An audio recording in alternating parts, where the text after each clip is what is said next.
Đấy. Củ rong giềng nha, to nhất đây. Chọn những quả nẻ nhiều như này. Mổ. Đấy, bây giờ sẽ thực hành mổ nha. Nào, ăn quả nào mới ngon. Ăn quả này trước. Đấy. Chưa. Gì cắt cơ nữa. Gì cắt cơ nữa.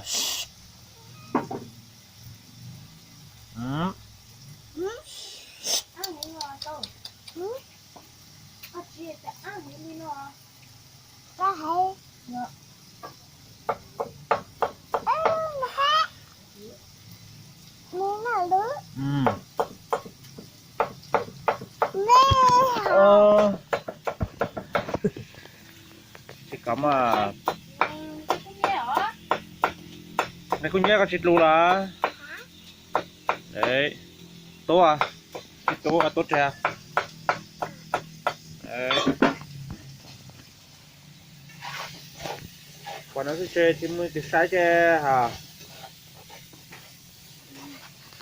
cô dùng nó lại sắp có nó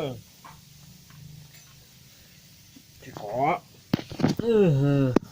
cho đừng khôn đừng làm đó là tao ha là tan mà mọi người ơi ô ok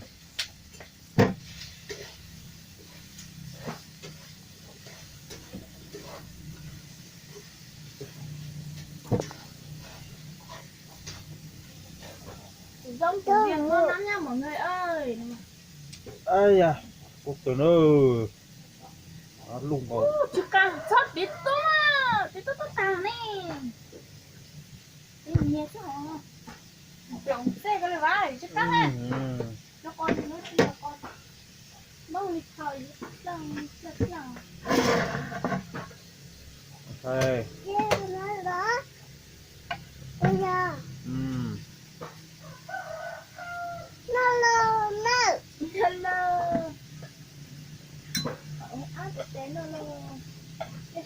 xông cho con bóng cứ nghe chúng nó còn bóng nữa đây là chỉ là cứ thế đó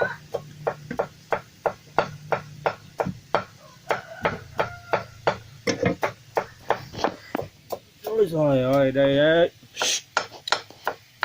bây giờ củ nó đây nó lô nó mà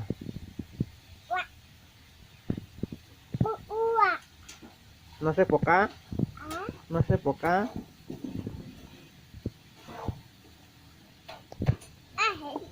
cá hành nó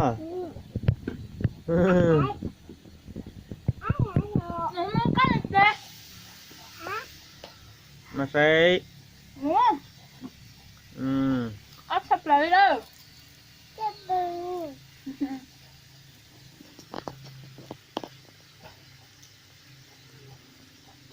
cháu nói tầm cái lên nó cá già cũng rồi nữa đó này cháu bên mông hồ cọ cũng phút lên phút lại chết lắm rồi còn đi tàu đi đâu nhớ là hùa củ rong giềng này đây là rong tăng sản mùa ra nhá là chị tàu nở đây rồi người thích ăn thôi rồi bùi ngon đây nhà giờ của tù còn dợ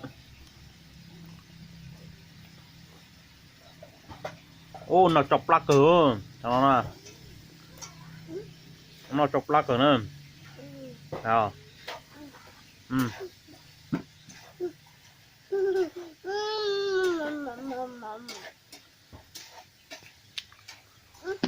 bao nhiêu thế này để cho nó được tiêu có cống này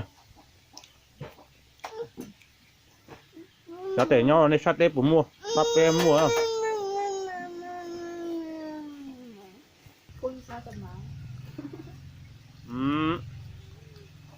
câu nữa. Ai được kìa. Đây đến nơi thì tôi. Nó biết nơi.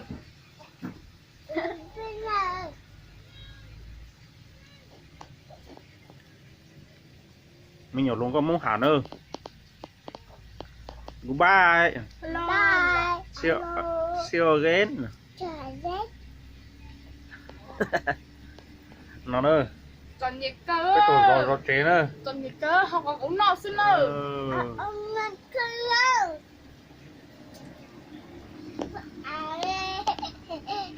Mà món nhỏ giờ. Nhỏ còn cũng cơ à. Đấy. Con đi nữa. Mà chính này đua được đó.